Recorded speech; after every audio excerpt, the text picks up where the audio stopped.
Periya case പ്രതികളെ സന്ദർശിച്ച് P ദിവ്യയും K ശ്രീമതിയും Kannur central ജയിലിലെത്തിയായിരുന്നു സന്ദർശനം. കെ കുഞ്ഞിരാമൻ അടക്കമുള്ള CPM നേതാക്കളെ സന്ദർശിച്ചു. വിവരങ്ങളുമായി മിഥുൻ പിള്ള ചേരുകയാണ്.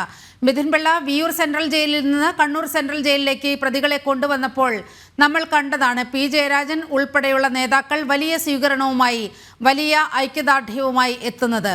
ഇപ്പോൾ നോക്കൂ, പി ദിവ്യയും കെ ശ്രീമതിയും എത്തിയിരിക്കുകയാണ് കണ്ണൂർ സെൻട്രൽ ജയിലിൽ. ഇവർക്ക് തടവുകാരെ കാണാൻ കഴിഞ്ഞോ? എന്താണ് വിവരങ്ങൾ?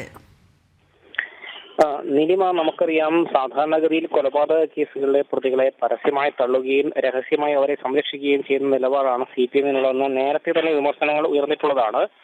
എന്നാൽ ഇപ്പോൾ പരസ്യമായി തന്നെ അവരെ പിന്തുണച്ചുകൊണ്ട് CPM നേതാക്കളെ രംഗത്ത് വരുന്ന ഒരു കാഴ്ച തന്നെയാണ് നമ്മൾ കണ്ടത്. ഈ വിയൂർ സെൻട്രൽ ജയിലിൽ നിന്ന് കണ്ണൂർ സെൻട്രൽ ജയിലിലേക്ക് പെരിയ ഇരട്ടക്കൊലപാതക കേസിലെ പ്രതികളെ കൊണ്ടുവന്ന സമയത്ത് നീലിമ പറഞ്ഞതുപോലെ CPM പി ജയരാജൻ അടക്കമുള്ള CPM നേതാക്കളും അതുപോലെ തന്നെ CPM-ന്റെ പ്രവർത്തകരടക്കം മുദ്രാവാക്യം വിളികളോടുകൂടിയാണ് ജയിലിലേക്ക് സ്വീകരിച്ചാണ് അയച്ചത്. ആ ഒരു രീതിയിൽ തന്നെയാണ് ഇന്നിപ്പോൾ നമ്മൾ കണ്ടത്. കണ്ണൂർ ജില്ലാ പഞ്ചായത്ത് മുൻ പ്രസിഡന്റായ പി ദിവ്യയും അതുപോലെ തന്നെ മുൻ MP ആയ കെ ശ്രീമതിയും ജയിലിലെത്തി പെരിയ കൊലപാതക കേസിലെ പ്രതികളായ കുഞ്ഞിരാമനും അതുപോലെ തന്നെ രാഘവൻ വെളുത്തോളി അടക്കമുള്ള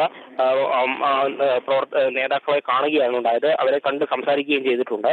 നമുക്കറിയാം, നിലവിൽ ഹൈക്കോടതി ഇവരുടെ ശിക്ഷ സ്റ്റേ ചെയ്തിട്ടുണ്ട്. ഈ ഒരു പശ്ചാത്തലത്തിൽ കൂടിയാണ് ഇവരെ ജയിലിൽ എത്തി കണ്ടതെന്ന് ഓർക്കാം.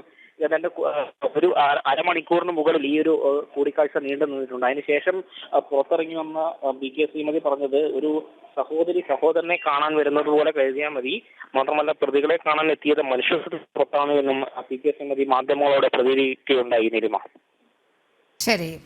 മിഥുൻ പിള്ളയാണ് വിവരങ്ങൾ പങ്കുവച്ചത്.